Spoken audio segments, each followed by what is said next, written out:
Hello everyone, we are January 21st, it's around 1 p.m. and it is -3 degrees Celsius, which is around 20 degrees Fahrenheit, 25 degrees Fahrenheit. It dropped down to around 15-17 degrees Fahrenheit this morning, so it's pretty cold. I wanted to go around the garden a little bit to show the snow. I like to document every state of the garden towards the season. So yeah, look, for example, the strawberries, how they are doing. So there we go. You see the strawberries, they stay like that, but they will come back in spring. It's one of the first plants to come back and to make flowers and to directly provide fruit in spring. So all these are strawberries here. So you see, because of the low temperature, they really get, now the leaves, everything gets damaged. Not really damaged, but they die. They will turn brown, like this one over there. I don't know if you can see. And then you just cut them when spring comes, just before spring. So I have some blueberries too here. I forgot to mention in the other videos, but this plant here is a blueberry. So I have one blueberry here, one blueberry here, one here, and two over there. So I have 5 blueberry in this patch, and everything in between are strawberries. I have like 4 different types of strawberries. Here these are flowers. I really like the way it looks with the snow. Here, this is my trellis.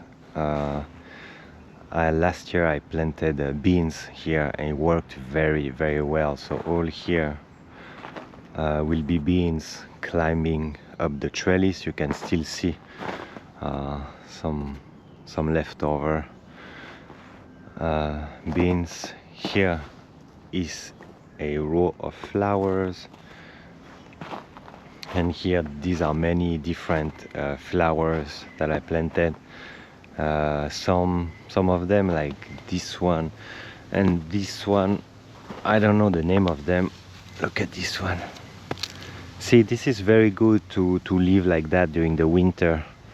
I know some people will say that it doesn't look good or whatever, but you should not care about that. I mean, I don't care about that. What I care about is the health of the plant and the health of the soil.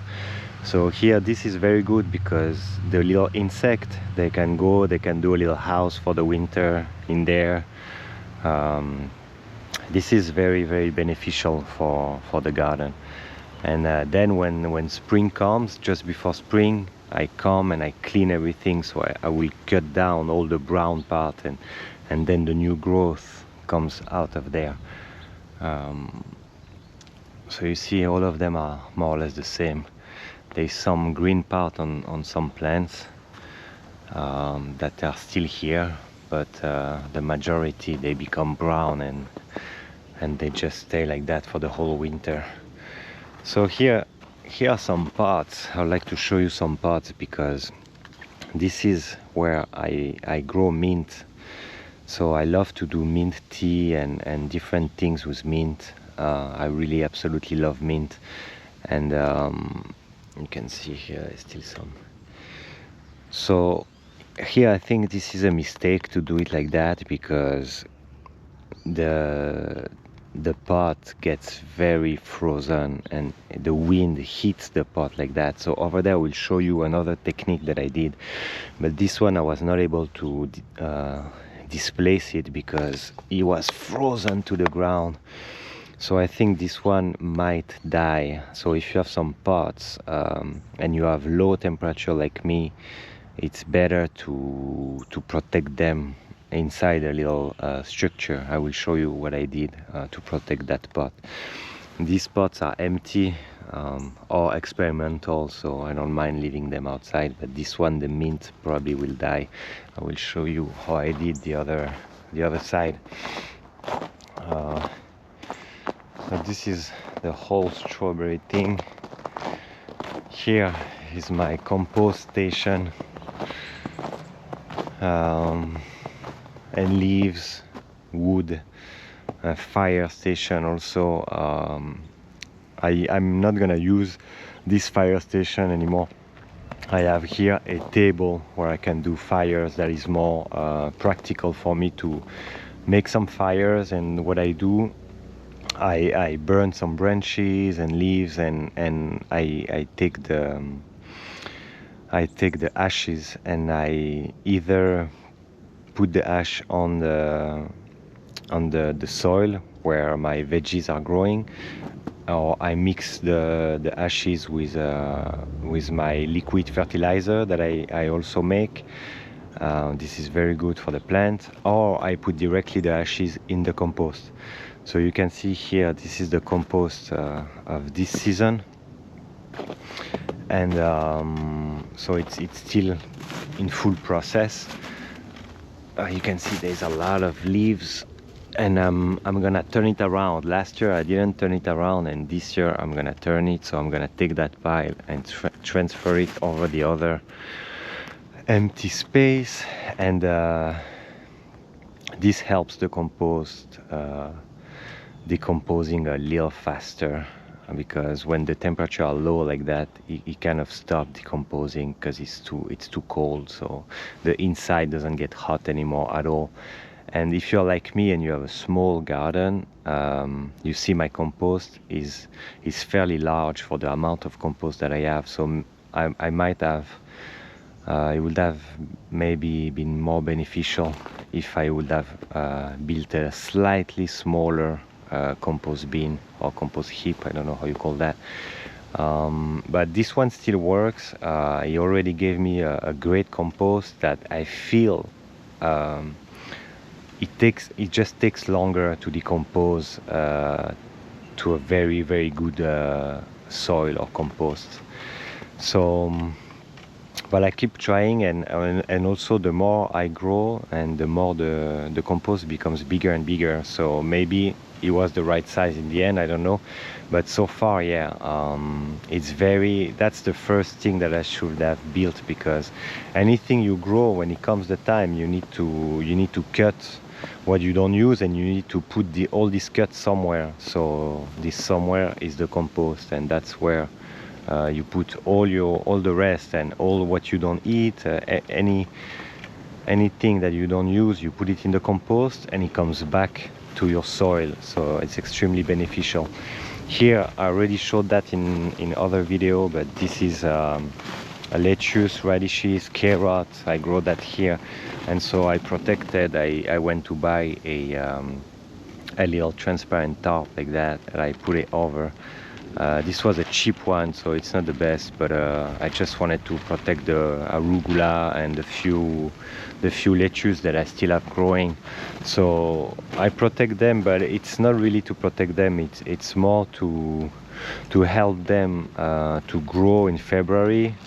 February there will be more sun in that position, so I know that the plastic will provide some heat, some beneficial heat that will help the arugula to grow early this season, so I can harvest arugula pretty early in the season. So here I have other strawberries. Here there's a rectangle full of strawberries. Here this is a lemon balm, so I have 2 lemon balm plants, one here and one here, and this is very, very good. Like I do a lot of tea with lemon balm, and as you can see, it's easily it spread easily. I mean, it doesn't spread easily, but it just keep growing, and it makes a larger it takes a larger area year after year. So it's not invasive at all like the mint, but it becomes larger every year. Very good. Here I put some mint. I put it very much at the corner of my garden, so I know it's gonna be invasive a little bit, but I think I can still manage that mint to not take over my whole garden, but just this corner. Here, this is a blackberry. This is a thornless blackberry, so there's no thorn. This is very nice because the two raspberry that I have, the two raspberry are with thorn, and it's not very nice, honestly. I like it like that, without thorn. It's just easier to go around. And here you have my two raspberry that I think gonna give a lot of fruit. As you see, there's not much thorn, but if you look closely here, there's a lot of thorn, and you don't wanna get caught in that. Then I have another blackberry here. That's very cool. Here, more or less a space without nothing. I'm gonna do experiment. Here I put another grape. This is a grape here. I will see if she comes back. I'm not sure she will come back. So here I put my mint and some other parts in there. I protected with the plastic, and I hope this mint and these flower parts that I have will come back, because these are all perennial, but as they are in pots, they are more prone to froze, and the roots, if the roots gets too cold, the plant might die. So I wanted to give an extra chance to survival by protecting them with the plastic. So ideally I will place a greenhouse here. So I will take this, make a structure underneath, like a bed, basically a garden bed underneath, and I will place that greenhouse on top of the bed that I will build, and I will put it here, a little higher, like that, elevated bed, so I can come here and harvest a few herbs and lettuce. Here, this is a whole structure for my tomato, cucumber, and herbs, basil. Wow, the snow came very good here. Look at that, it's so beautiful with the snow. So I put tomato here everywhere, tomato, tomato, tomato, tomato, tomato, and then here tomato, tomato, tomato, tomato, and each time in between each tomato I will plant basil. So I'll just spread some basil seed in between the tomatoes. There is also garlic that I place. Here is a small garlic there, and we can still see. I place garlic also in between the tomato. And here, this is a herb bed where I have some parsley, I had some rosemary, but it died. I will plant more rosemary. I have some parsley, tarragon, oregano, thyme. I have a few herbs there in this bed. I will keep adding some. I just placed a net over it this winter. And yeah, that's it. That's more or less the garden tour, showing off some snow. And here you can see my grape, the grapevine that I have. So in February or early March I will come and I will prune some of this grape, and then I'll take what I prune and I replant it somewhere in my garden. So here's the trunk. See, the trunk is full of snow right now. So underneath this I placed some rocks like that. Oh yeah, it works. So these rocks are warm.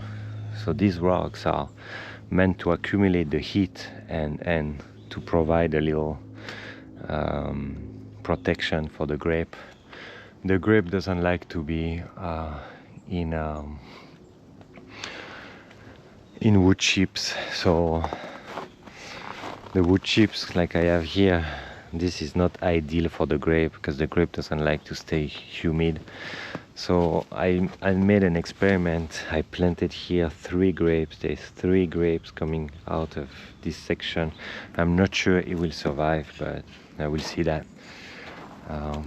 And here I have a few pots that I place on around my tables. I will add some more pots, and I will plant different things. The first year I planted melon in that, and I got quite a few melon out of this pot. It was pretty good. So I don't know what I'm gonna plant. Actually, I'm gonna make another video about all the seeds that I still have, the still that I got from this year harvest, I mean last year harvest, and I will make a video specifically on what I'm planning to plant this year. Yeah, it's gonna be very, very interesting. I have more experience now. So I started this garden 3 years ago. That's gonna be the third season. So I have 2 seasons already of experience. My first season went pretty good. The second season last year was pretty dramatic. I was not very happy with the outcome. So I think it's pretty normal when you're learning. Maybe my expectations were too high, I don't know. So now I'm waiting. I'm very looking forward for this third season. Subscribe to the channel if you want to have more videos about just, you know, like how to grow, and just seeing my documentation of my garden. It can help you maybe taking decision, or maybe you want to have some information about a specific plant or flower. I keep documenting all that. I just like it, and of course I keep documenting also the food that I make, the bread, the cakes, all type of food that I can make. And in this new season, it's gonna be nice because I'm gonna use a lot of what I grow in the garden to make food. So I'm looking forward to make an oregano bread, a rosemary bread, all that type of thing that are very nice when you use what you grow and you combine that with what you cook. All right, and this is it for today. See you next time. Don't forget to subscribe and like that video if you like it. See you next time.